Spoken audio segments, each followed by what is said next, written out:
For today's tutorial, subtraction of dissimilar rational algebraic expressions.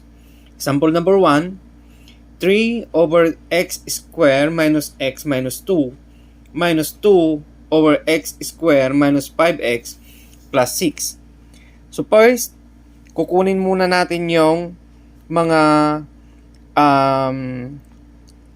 LCD at kukunin natin yung factor ng bawat denominator. So first,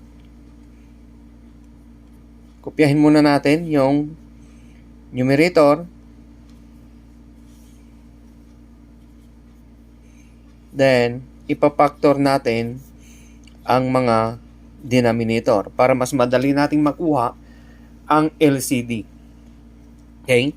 So, ano ang factor ng negative 2 na kapag i-add ay magiging negative 1? So, ang factor ng negative 2 para kung i-add ay maging negative 1 is negative 2 times 1.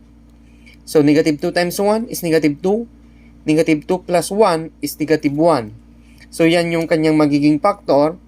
So, you have x, then negative 2, at saka yung positive 1. Dito naman, ano ang factor ng positive 6 na kapag i-add ay negative 5? So, ang factor ng negative 6 na kapag i-add ay negative 5 is negative 3 times negative 2. So, x times x.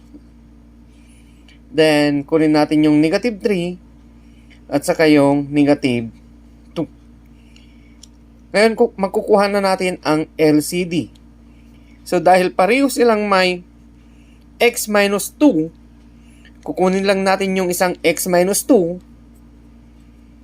And then, kunin natin yung x plus 1 at saka yung x minus 3. So, ito na yung ating LCD. Equals, copy the numerator, then copy x minus 2 times x plus 1. So, anong kulang ng ating denominator para maging yung ating LCD? So, mayroon siyang x minus 2, mayroon siyang x plus 1, kulang siya ng x minus 3. Dahil nagmultiply tayo ng x minus 3 sa denominator, magmumultiply din tayo ng x minus 3 sa numerator. Minus, copy ang numerator, then copy ulit ang denominator. Anong kulang natin dito sa denominator para maging yung ating LCD? So, mayroon siyang x minus 3, mayroon siyang x minus 2. So, kulang tayo ng x plus 1. Dahil nagmultiply tayo ng x plus 1 dito sa denominator, magmumultiply din tayo ng x plus 1 sa numerator. So, pareho na po yung ating denominator. Kung same ng denominator, pwede na tayong mag-perform ng subtraction.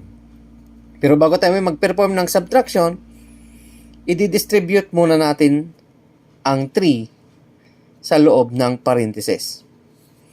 So, 3 times x is 3x. 3 times negative 3 is negative 9. Over x minus 2 times x plus 1 times x minus 3.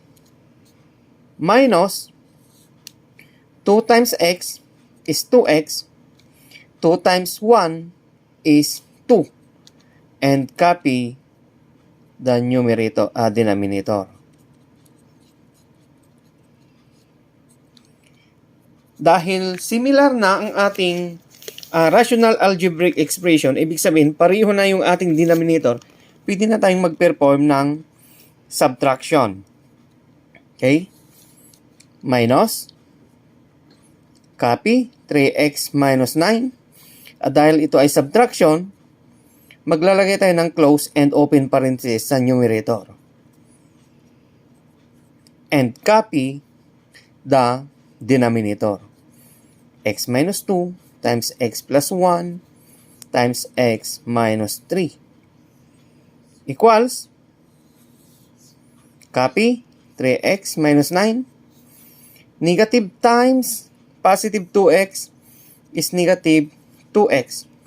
Negative times positive 2 is negative 2. And copy the denominator. Combine like terms. 3x minus 2x is x. Negative 9 minus 2 is negative 11. Since x minus 11 ang ating numerator, wala naman din tayong makakancel sa denominator, kukunin na natin yung product ng tatlong ito. So, x minus 2 times x plus 1, dito siya galing, x minus 2 times x plus 1 ay equal dito. So para mas madali, kukopyahin na lang natin yung product na x square minus x minus 2 times yung x minus 3 equals, copy the numerator, then x square times x is x cubed. X square times negative 3 is negative 3x square. Negative x times x is negative x square. Negative x times negative 3 is positive 3x. Negative 2 times x is negative 2x. And negative 2 times negative 3 is positive 6. Then, combine like terms. X minus 11, x cubed. Negative 3x square minus x square is negative 4x square. 3x minus 2x is positive x plus 6. So, this is the answer.